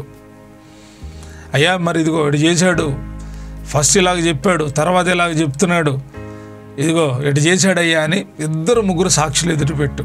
అప్పుడు కూడా వినకపోతే వినరు. కొంతమంది ఒంటరిగా చెప్పినప్పుడు వినరు, 2-3 సాక్షులు ఎదుటి కూడా చెప్పినప్పుడు కూడా వినరు. ఏం చేయాలప్పుడు? అతడు వారి మాట వినని ఎడల ఆ సంగతి సంఘమునకు తెలియజెప్పు, సంఘానికి తెలియజెప్పు, సంఘానికి చెప్పు. జాగ్రత్త సుమ. ఎప్పుడైనా చాలా అనుభవాలు ఎదురవుతూ ఉంటాయి. కొంతమంది సంఘానికి చెప్తారు, ఏం చెప్తారు? చెడు మాటలు చెప్తారు. ఈ జరిగిన స్టోరీ అంతా మనం గమనిస్తే తప్పిదము ఒప్పుకునే వాళ్ళు ఎంతమంది? ఒకవేళ అతడు ఆ సంఘపు మాట వినకపోతే అతన్ని నువ్వు అన్యునిగాను సుంకరిగాను ఎంచుకోను. వాళ్ళు దేవుని పిల్లలు కాదని చెప్తున్నాడు ఆయన, అంతే. అన్యునిగాను సుంకరిగాను ఎంచుకోను. ఇక దానికి లోతైన మాట ఏంటంటే పాపలోకం, పాప సంబంధులను ఎంచుకోమంటున్నాడు యేసయ్య. ఈ మాట గుర్తుపెట్టుకోండి. తప్పిదాన్ని ఒప్పుకునేవాడు బాంధవ్యానికి విలువిచ్చేవాడు. తప్పులను ఒప్పుకోరు చాలామంది. వాళ్ళు ఎంత మట్టికి ఏంటంటే మేం చేసిందే న్యాయం అంటారు. తప్పుల్ని నువ్వు ఈ మాట చెప్పావు కదా ముందంటే, నేను ఎప్పుడన్నా నువ్వు ఆ మాట చెప్పావు, అందుకే నాకు కోపం వచ్చింది, అందుకే నేను నిన్ను కొట్టా, నేను అసలు అనలేదు ఆ మాట. మరి ఇది అబద్ధం కాదు. ఈ మాట నిర్ధారణ చేయడానికంటే ఫస్ట్ చెప్పు నువ్వు అన్నావని, వినలేదు. తర్వాత 2-3 సాక్షులను అంటబెట్టుకొని చెప్పి ఇలాగ అన్నావు నువ్వు, అందుకే ఇలా జరిగిందని, వినలేదు. తర్వాత సంఘానికి చెప్పు. సంఘం దగ్గర కూడా నేను మాట ఎన్నో, నేను అట్ట అనలేదు అని అబద్ధం ఆడుతున్నాడు, అతన్ని వదిలేసి. అతడు అన్యుడు సుంకరు. అబద్ధాలు క్రియేట్ చేసేవాళ్ళు, అబద్ధాలు మాట్లాడేవాళ్ళు అన్యులు సుంకరులు, వాళ్ళని వదిలేయండి. ఇక అంతే, వాళ్ళ జోలికి వెళ్ళాల్సిన అవసరం లేదు. మరి ఏంటంటే నరకానికి పోతారు వాళ్ళు, పోనండి. వాళ్ళు నిజాన్ని ఒప్పుకున్నప్పుడు ఏజే చెప్తున్నాడు, అతన్ని అన్యుడిగాను సుంకరుగా ఎంచుకో. అతను అన్యుని ఎంచుకొని వదిలేసే. ఇంకా ఏం చేయలేం కదా, లోకస్తులను ఏం చేయలేం మనం. వాళ్ళు ఇష్టం వచ్చినట్టు మాట్లాడతారు, మనం మాట్లాడలేంగా. వాళ్ళు కొడతారు, మనం కొట్టలేం కదా. వాళ్ళు ఇష్టం వచ్చినట్టుగా దోషం చేస్తారు, మనం దూషించలేం కదా. అందుకే వాళ్ళని ఏ లిస్టులో చేర్చమన్నాడంటే అన్యులు సుంకరులు, పాప లిస్టులో చేర్చేయండి అన్నాడు. తర్వాత వేసేయన్నాడు, భూమి మీద మీరు వేటిని బంధింతురో అవి పరలోకమందును బంధింపబడును, భూమి మీద మీరు వేటిని విప్పుదురో పరలోకమందును విప్పబడునని మీతో నిశ్చయముగా చెప్పుచున్నాను. మరియు మీలో 2 తాము వేడుకొని దేన్ని గురించి ఎన్నో భూమి మీద ఏకీభవించిన ఎడల అది పరలోకమందున్న నా తండ్రి వలన వారికి దొరుకునని మీతో నిశ్చయముగా మీతో చెప్పుచున్నాను. ఎలాగనగా 2-3 నా నామమున ఎక్కడ కూడియుందురో అక్కడ నేను వారి మధ్యన ఉందునని చెప్పాను. ఇక్కడ ఒక బలమైన వాగ్దానాలు, 3 వాగ్దానాలు కనపడుతున్నాయి ఇక్కడ. ఇవి వాగ్దానాలంటే ఇవి వారికేనంటే మనకు కూడా ఈ వాగ్దానాలు వర్తిస్తాయి. మనం ఆ రీతిగా విశ్వసించి చేయగలిగితే దేవుడు కార్యం జరిగిస్తాను అంటాడు. భూమి మీద మీరు వేటిని బంధిస్తారో అవి పరలోకమందును బంధింపబడును, ఏటిని విప్పుదురో అవి పరలోకమందును విప్పబడను. శిష్యులకు చెప్తున్నాడు, మీరు ఏవి బంధిస్తారో అవి బంధించబడతాయి, ఏవి విప్పుతారో అవి విప్పబడతాయి. తర్వాత అంటాడు, మీలో ఇద్దరు తాము వేడుకొని దేని గురించి భూమి మీద ఏకీభవిస్తే అది పరలోకమందున నా తండ్రి వలన దొరుకును. ఇద్దరు ఏకీభవిస్తే, సహోదరులైనా భార్యాభర్తలైనా లేకపోతే సహోదరులైనా, ఇద్దరు ఏకీభవిస్తే, మీరు ఏకీభవించి ప్రార్థిస్తే మీరు అడిగింది పరలోకమందున్న తండ్రి వల్ల మీకు దొరుకుతుంది. మూడవది అంటాడు, ఇద్దరు ముగ్గురు నా నామమును ఎక్కడ కూడి ఉందరో వారి మధ్యలో నేను ఉంటాను. ఆయన నిలిచి ఉండడానికి వ్యక్తిగతంగా ఉంటాడు. తర్వాత ఇద్దరు వేడుకున్నప్పుడు ఉంటాడు, ఇద్దరు ముగ్గురు కలిసినప్పుడు కూడా ఆయన ఉంటాడు. అంటే ఎక్కువ మంది ఉంటే ఉండనా అని కాదు, కానీ ఆయన అంటాడు ఏకీభవించేవాళ్ళు కావాలి. ఏలానికి ఇద్దరు ముగ్గురు నా నామమును ఎక్కడ కూడుకుందురో అక్కడ నేను ఉంటాను. ఆయన నామాన్ని కూడుకోవాలి, కలిసి ఉండాలి, ఇద్దరు ముగ్గురు మనసులు కలవాలి, అప్పుడు యేసే వారి మధ్యలో ఉంటానంటున్నాడు. మనసులు కలిసిన చోట యేసే ఉంటాడు, మనసులు కలవని చోట ఆయన ఉండడు. వస్తారు ఇద్దరు ముగ్గురు, కానీ కలవు మనసులు. ఒకళ్ళేమో ఒకటి చెప్తారు, ఇంకోళ్ళేమో ఇంకోటి చెప్తారు, కలవరు. సంఘానికి వస్తారు, సేవకుడితో కలవరు, వాళ్ళ భాష వాళ్ళదే, వాళ్ళ నడవడిక వాళ్ళదే. మీరు కూడుకోవడం ఆశీర్వాదకరమైతే దేవుడు మీ ప్రార్థనలకు జవాబిస్తాడు. గుర్తుంచుకోండి. 5వ భాగం. ఆ సమయంలో పేతురు ఆయన ఎద్దుకు వచ్చి, ప్రభువా, నా సహోదరుడు నా ఎడల తప్పిదము చేసిన ఎడల నేను ఎన్ని మార్లు అతనికి క్షమించాలి? 7 మార్లు మట్టుక అని అడిగాను. అందుకు యేసు అతనితో ఇట్లను, 7 మార్లు మట్టుకే కాదు, 70 ఏళ్ల మార్లు మట్టుకని చెప్పుచున్నాను. ఈ 2 వచనాలు ముందుగా ధ్యానం చేద్దాం. పేతురు అంటాడు, ప్రభువా, నా సహోదరుడు తప్పిదం చేశాడు, 7 మార్లే కదా క్షమించేది, 70 మార్లు 7 మార్లు మట్టుకే కదా క్షమించేది అని అడిగితే యేసు అంటాడు, 70 ఏళ్ల మార్లు మట్టుకు. అంటే నీ సహోదరుడిని ఎడల, ఇప్పుడు ఒకసారి తప్పిదం చేశారండి, క్షమించాం. 7 సార్లు తప్పిదం చేశారు, క్షమించాం. బుద్ధి వస్తుందిగా. రాకపోయినా నీ జీవితం ఏంటంటే 70 ఏళ్ల మార్లు మట్టుకు నువ్వు బ్రతికినంత కాలం నీ సహోదరులు తప్పు చేస్తే క్షమించు. నువ్వు క్షమించడమే. నీ ఎడలే తప్పు చేశారా, క్షమించు. అందుకే ఈరోజు ఆశీర్వాదకరంగా ఉంటాం. క్షమించే వాళ్ళని దేవుడు దీవిస్తాడు, క్షమించే వాళ్ళని దేవుడు ఆశీర్వదిస్తాడు. క్షమాపణలో గొప్ప ఆశీర్వాదం ఉంది. ఒక బ్రదర్ ఇలాగన్నాడు, అన్న, వాడు నీకు అంత కీడు చేస్తే మళ్ళా ఎందుకు అతను నువ్వు చేర్చుకున్నావు? నేను ఎప్పుడు అతనికి చెప్పాను, అతను కీడు చేశాడు, వాడనొద్దు, తప్పు, వాడనొద్దు. అతను నీకంటే పెద్దోడు, ఇతను చిన్నోడు, వాడనొద్దు. అంత చేస్తూ వాళ్ళే నమ్ముతావు అని అంటే, క్షమించేవాడు అందరిని నమ్ముతాడు. ఒకసారి క్షమించాడు అనుకో, బ్రదర్ తప్పు అయిపోయిందండి, అన్న తప్పు అయిపోయిందన్న, సారీ అన్న, నేను అలా చేశానన్నా అంటే క్షమించేస్తాం, నమ్ముతాం. మరలా చేస్తే మరలా క్షమిస్తాం.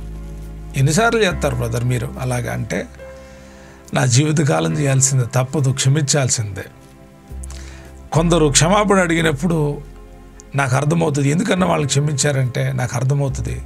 నేను చెప్పే వాళ్ళకి అంత జ్ఞానమే ఉంటే ఆ తప్పిదం చేయరు, అంత జ్ఞానమే ఉంటే వాళ్ళు అబద్ధాలు చెప్పరు, అంత జ్ఞానమే ఉంటే ఆ చెడ్డ ప్రచారం చేయరు, అంత జ్ఞానమే ఉంటే వాళ్ళు అలా తిరుగుబాటు చేయరు. వాళ్ళకి జ్ఞానం లేదు, అందుకే వారిని క్షమిస్తూ ఉన్నా. వారు జ్ఞానం కలిగిన వాళ్ళైతే అలాగ మాట్లాడరు. ఈ స్వభావం ఉంటే క్షమించగలుగుతాం. వాడు మామూలోడు కాదు, అంత ఎత్తుండి అంత జ్ఞానం కలిగినోడు ఉండి ఎలాగ చేశాడండి? జ్ఞానం కలిగినోడు ఎవడు చేయడండి? జ్ఞానం కలిగిన వాడు పొరుగువాడికి కీడు చేయడు. జ్ఞానం కలిగిన వాడు వివేచనాపరుడు, క్షమిస్తాడు, అర్థం చేసుకుంటాడు, ప్రతి తప్పుని అర్థం చేసుకుంటాడు.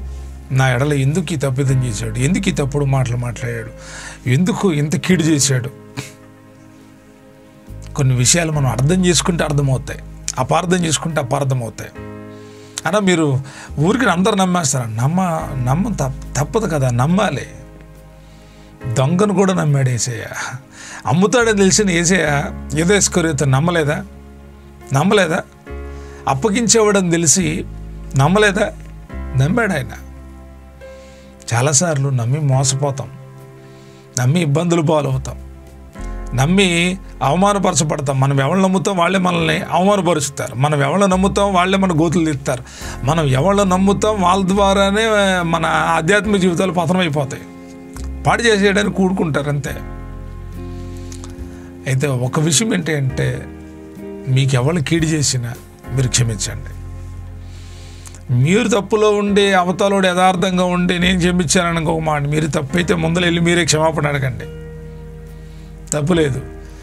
కానీ మీరు కీడు చేసి ఏమీ తెలియని వాళ్ళలాగా ఉంటే ఆ కీడు పొందుకున్న వ్యక్తి లేక ఎవరికి మీరు కీడు చేశారు ఆ వ్యక్తి క్షమించాడు, కానీ మీరు మాత్రం అలాగే ఉన్నారనుకో, మీకంటే దరిద్రులు ఎవరు లేరు. శాపాన్ని మీరు కొని తెచ్చుకున్నట్టే. తర్వాత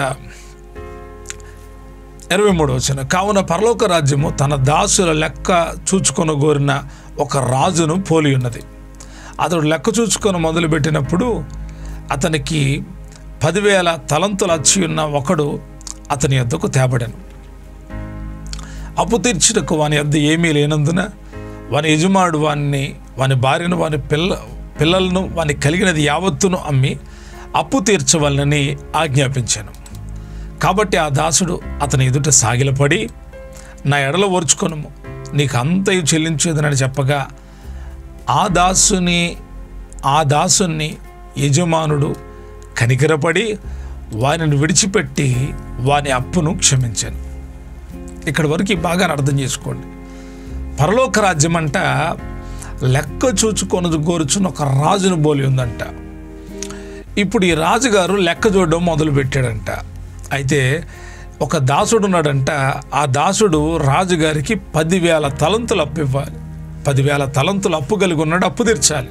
ఈ 10,000 తలంతులు తీసుకున్నవాడు, మరి అప్పుగా తీసుకున్నవాడు తీర్చాలి కదా. అప్పు తీసుకున్నప్పుడు ఇవ్వాలి. ఎవరైనా అప్పుగా మనకి ఏదైనా ఇచ్చారనుకో, మర్చిపోకూడదు. ఇచ్చారులే అని చెప్పేసి వాళ్ళని చులకనగా చూడకూడదు.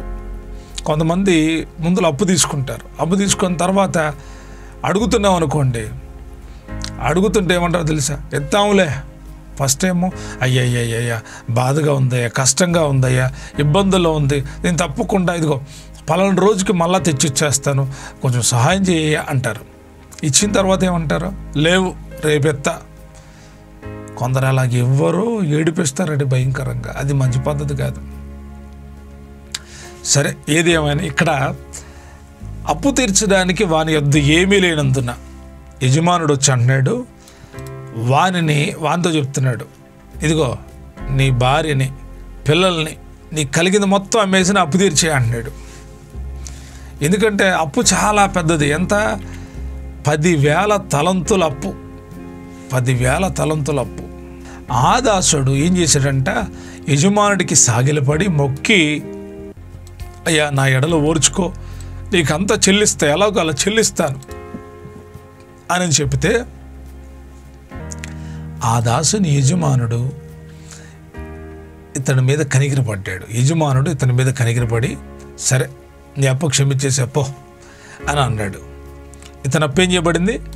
క్షమించబడింది. ఇతను ఇవ్వాల్సిందంత 10,000 తలంతులు. అయితే ఈ దాసుడు యజమానుడు కనికరపడి వాని అప్పును క్షమించాడు. అయితే ఆ దాసుడు బయటికి వెళ్ళి తనకు అప్పున్నవాడు కూడా ఉన్నాడంట. యజమానుడికి దాసుడు అప్పున్నాడు. ఈ దాసుడికి ఇంకొకడు ఈ దాసుడు ఇంకొకటికి అప్పిచ్చాడు. అప్పిస్తే అతడంతా అప్పిచ్చాడు, 100 దేనారాలు అప్పిచ్చాడు. అయితే ఆ 100 దేనారాలు అప్పిచ్చిన తన దాసుల్లో ఒకని చూసి వాని గొంతు పట్టుకొని, నువ్వు వచ్చి అన్నది చెల్లించు, రై డబ్బులు మొత్తం కట్టరా అని గొంతు పట్టుకుంటే అతడేం చేశాడంటే సాగిలపడి, నా ఎడలో ఓర్చుకొనుము, నీకు చెల్లించేదనను వేడుకొన్నాడంట. ఇతడు ఏ రీతిగానైతే తన యజమానిని వేడుకున్నాడో ఇతని కింద ఉన్న దాసుడు కూడా ఇతన్ని వేడుకుంటున్నాడంట, అయ్యా చెల్లిస్తాను, నా ఎడల ఓర్చుకోయని. వాడు ఒప్పుకొనక అచ్చి ఉన్నది చెల్లించే వరకు వాడిని చెరసాల్లో వేయించాను. అసలు నువ్వే ముందల చెరసాల్లోకి వెళ్ళాలి.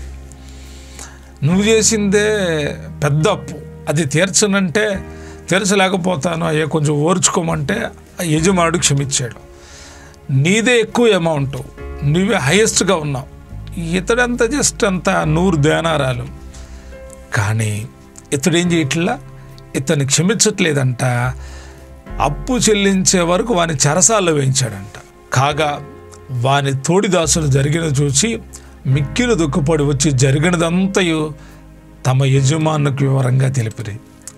అయ్యా నువ్వేం వాడిని క్షమించావు, వాడేమో ఇదిగో పలానా వాడిని ఇలాగ చేశాడు, వాడిని అనవసరంగా మాట్లాడి కొట్టి చెరసాల్లో వేయించాడు, మెడగే పట్టుకొని గింటి అవమానపరిచాడు, ఎంత రిక్వెస్ట్ చేసినా ఒప్పుకోలేదయ్యా అని యజమానుడికి చెప్తే, అప్పుడు వాని యజమానుడు ఈ క్షమించబడిన వాడిని పిలిచి, చెడ్డదాసుడా, నీవు నన్ను వేడుకుంటేవి గనుక నీ అప్పంతే క్షమించితనే. నేను నిన్ను కరుణించిన ప్రకారం నీవు నీ తోడిదాసుని కరుణింపవలసి ఉండేను కదా అని వారితో చెప్పాను. అందుచేత వాని యజమానుడు కోపపడి తనకు అచ్చునదంతే చెల్లించే వరకు అతన్ని బాధపరచు వారికి అప్పగించాను. బాధపరిచే వాళ్ళకి అంటే క్షణక్షణం బాధేయక, క్షమించబడిన వాడి క్షమాపణ తిరిగి తీసుకొనబడింది. గుర్తుపెట్టుకోండి, దేవుడు ఇలాగ చేయగలడు. అందుకంటాడు, మీలో ప్రతి వాడును తన సహోదరుని హృదయపూర్వకంగా క్షమింపని ఎడల పరలోకపు తండ్రియు ఆ ప్రకారమే చేయనన్ను. నువ్వు క్షమించబడ్డావు కదా, నీ కింద ఉన్న వాళ్ళని క్షమించాలి కదా. నువ్వు క్షమించబడ్డావు, నేను ఏసే క్షమించాడా, నువ్వు ఇతరులను క్షమించాల్సిందే. ఏసేని నువ్వు చాలా భారంతో ఉన్నావు, నిన్ను క్షమించాడు ఆయన. నీవు నీ సహోదరులు ఎందుకు క్షమించట్లా? నీ తప్పులు క్షమించబడ్డాయి, నీ పాపాలు క్షమించబడ్డాయి, నువ్వు ఇతరుల పాపాలను ఎందుకు క్షమించట్లా? క్షమించేటువంటి స్వభావం ఏసేది. ఈ భాగంలో 5వ భాగంలో క్షమాపణ. ఎప్పటి వరకు క్షమాపణ? నువ్వు బ్రతుకున్నంత కాలం క్షమించాలి. పాపం చేసేవాళ్ళు ఉంటారు, మోసం చేసేవాళ్ళు ఉంటారు. అంటాడు యజమానుడు, నేను నిన్ను కరుణించిన ప్రకారం నీవు నీ తోడుదాసుని కరుణింపవలసి ఉండేను కదా. నీ కరుణ చూపించా, నువ్వు కూడా కరుణ చూపించాలి. నీకు క్షమాపణ కలిగింది, నువ్వు కూడా క్షమించు. క్షమించడం చేతనైతే దేవుని కృప మీకు దొరుకుతుంది. క్షమించే వాళ్ళకు దేవుని ఆశీర్వాదం కలుగుతుంది. మీ తోటి వారిని క్షమించండి, మీ సహోదరులను క్షమించండి. క్షమిస్తే సమాధానం కలిగిన మనసు ఉంటుంది. క్షమించబడని వాళ్ళు ఉంటారు కొంతమంది, వాళ్ళ క్షమాపణ తిరిగి తీసుకోబడుతుంది. నువ్వు క్షమించబడ్డావు, ఇతరులు క్షమించట్లా, నీ క్షమాపణ ఉండదంట, ఆయన తీసేసుకుంటాడంట, బాధించే వాళ్ళకి అప్పగిస్తాడంట. నువ్వు కరుణ చూపిస్తే నీకు కరుణ, నువ్వు క్షమించబడ్డావు వాడు క్షమించావా, నీ పరలోకపు తండ్రి కూడా నిన్ను క్షమిస్తాడు. ఎలా క్షమించాలంట? హృదయపూర్వకంగా క్షమించాలి.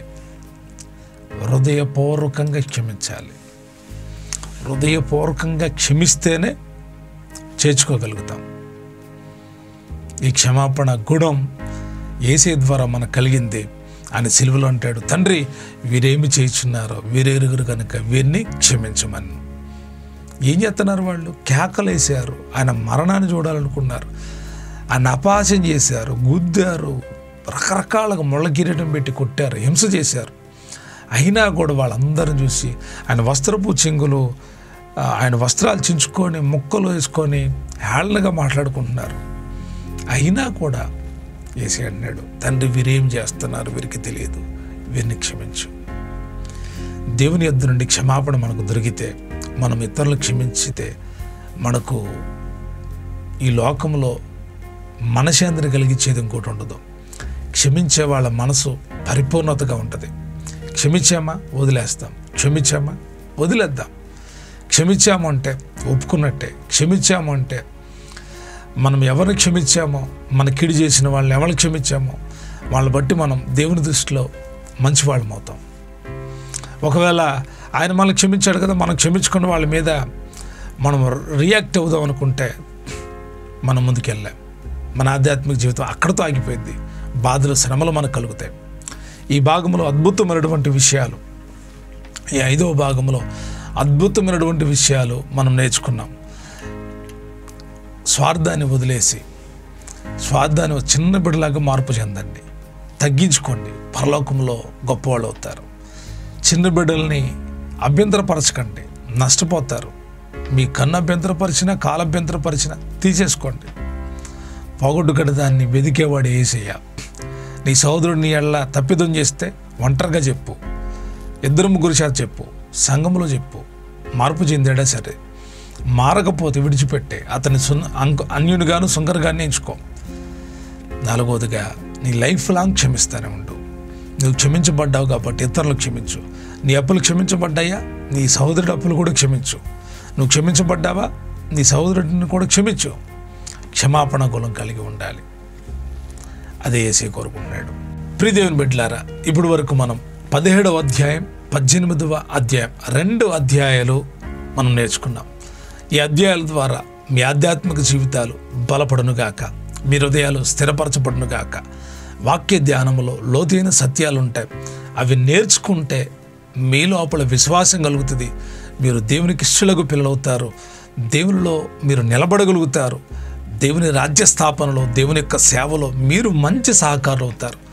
వాక్యాన్ని ఎందుకు ఇంతగా నేర్పిస్తూ ఉన్నామో తెలుసా? మీరు బలపడాలి, మీరు పరలోకంలో ఉండాలి. తగ్గించుకొని బ్రతకండి, పరలోకంలో గొప్పవాళ్ళుగా ఉంటారు. మార్పు చెందండి, పరలోక రాజ్యంలో ఉంటారు. క్షమించండి, క్షమించబడతారు. అభ్యంతరాలు కలుగజేయకండి, మీకు మేలుకరంగా ఉండదు. అభ్యంతరాలు కలుగజేస్తే అవి మీకు శాపాన్ని తీసుకొని వస్తాయి. ఇప్పుడు కూడా యేసయ్య మరణ పునరుద్ధానాలను గుర్తుపెట్టుకోండి, నిత్య రాజ్యంలో మీరు ఉంటారు. ప్రియ దేవుని బిడ్డలారా, ఇప్పటి వరకు ఈ సందేశాన్ని విన్నారు. బలపరచబడండి, ఇతరులను బలపరచండి, విశ్వాసంలో స్థిరపరచబడండి.